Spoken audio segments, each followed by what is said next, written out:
I'm Buddy Cunanan, and this is our amazing Austria show. Joining us still is Honorary Consul Philippines to Austria, in Austria, in Innsbruck specifically, Christian Traweger, and joining him are his two students, Denise Duda on my right and Stephan Döberl beside her. Welcome back, guys, to our third and final segment. And Christian, what a beautiful video, huh?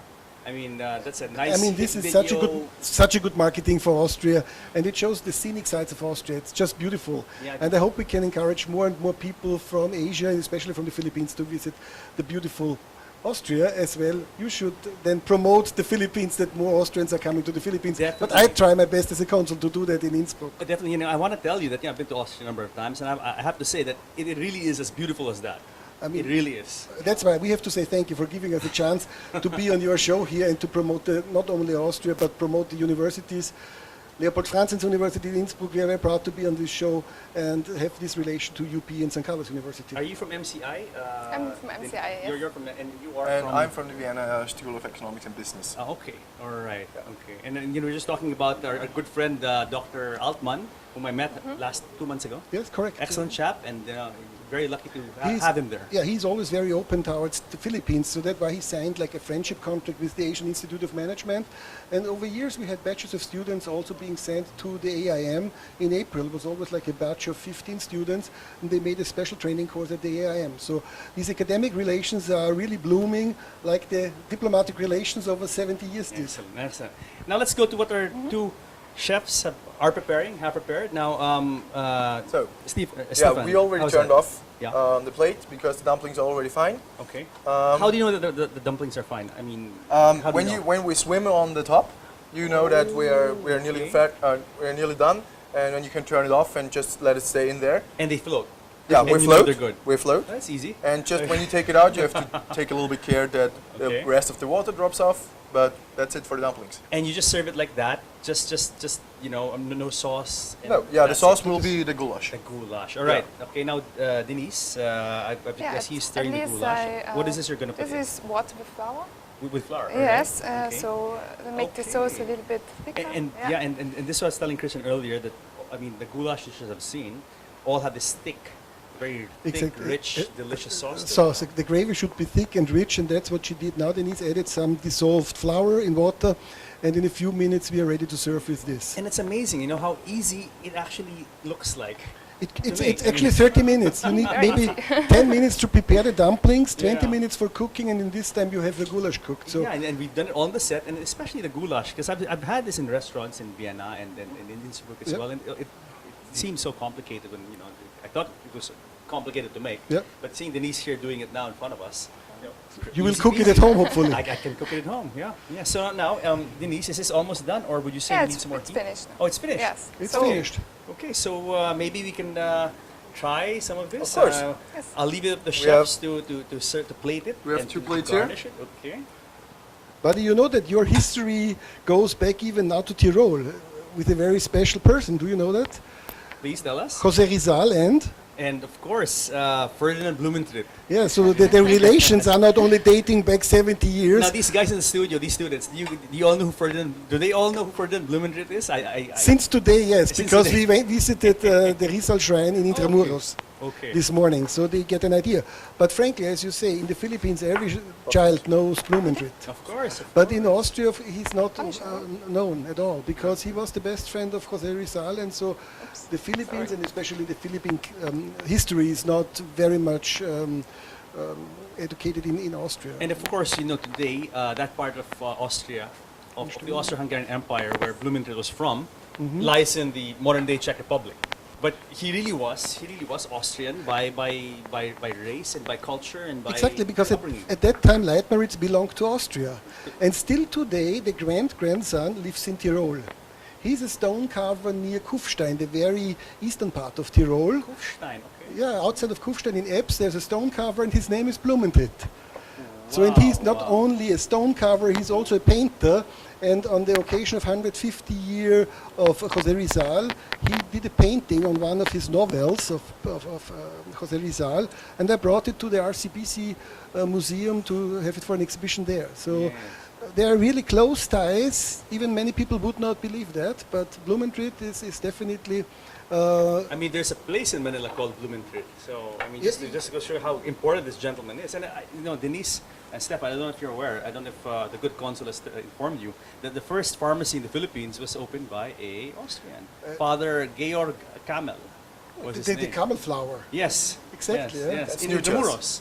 And he opened it, I think, 200 years ago or something like that. Exactly, thereabouts. yeah. So the first pharmacy.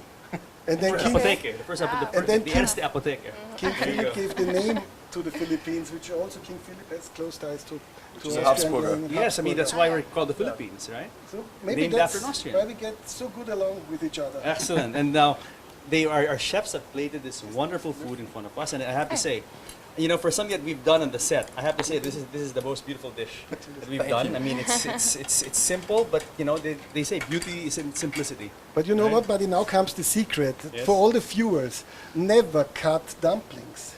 You have to break them. Really? And Oh. there is a reason why you break them. Why is that? Nobody would know. I mean, only the chefs like me. No, I'm just kidding.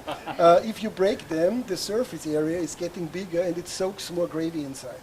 So you take the fork and the spoon, Perhaps Denise can and you even show us and you how, break the how does dumplings one break a apart. dumpling. I mean, this is the first for me, yeah. Okay, okay, okay. Take over. Niet? Okay, Dat is met okay. de gabel. Sorry. De gobel, Okay. brechen. Jawohl. Use the gobble and the loofah, Yes. Genau, the so fork correct. and the spoon. That's correct. Yeah. So you have to break So- it up like that. Exactly. Then it soaks more of the gravy. So, put inside. Okay. There you go. Wow. Christian, you must. This is yours. I'm Yes. going to hand it to you. There you Thank you very much. go. And here is his cutlery as well. Lovely, lovely. So I'm going to try this. Okay. So thank you very much, Denise. So very quick, as you saw, we've seen our two chefs put this stuff together from scratch almost, no? Except for the dumplings that had a little bit more But work. the nude dough should be fine by now. Yes, yes. So because you have to let it stand and Yeah, it has to be rest a little bit, a you little have to time. rest. Huh? Wunderbar. Masara. I have to say, excellent. good, very good. They did a good job. Very good, very good. Thank you. Thank you.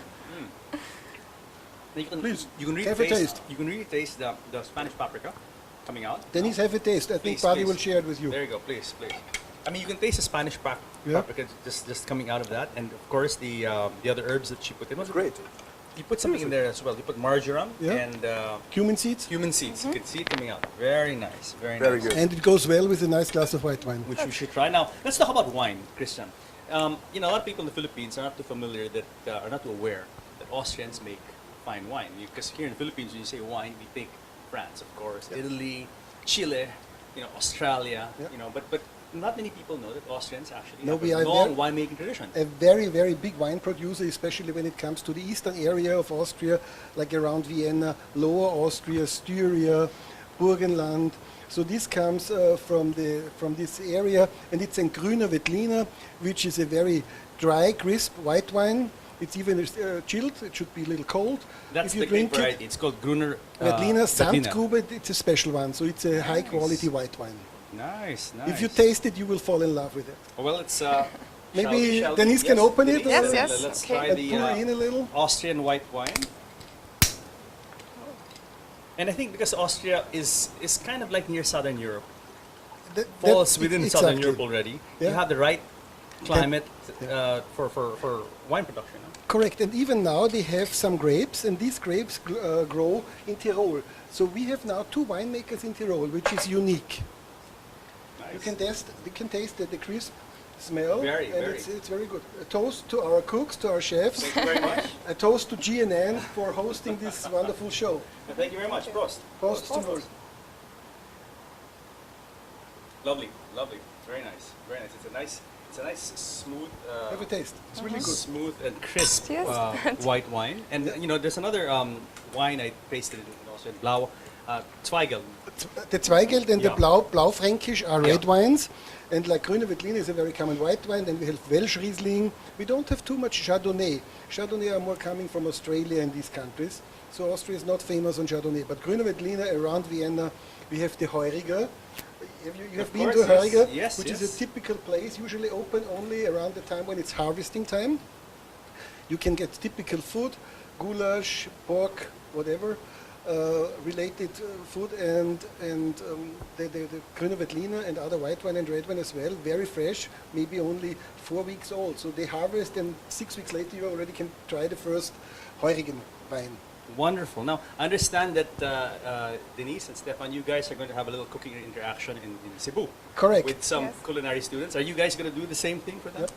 I guess so, Yes, yeah. we will do some Gulasch again with some dumplings.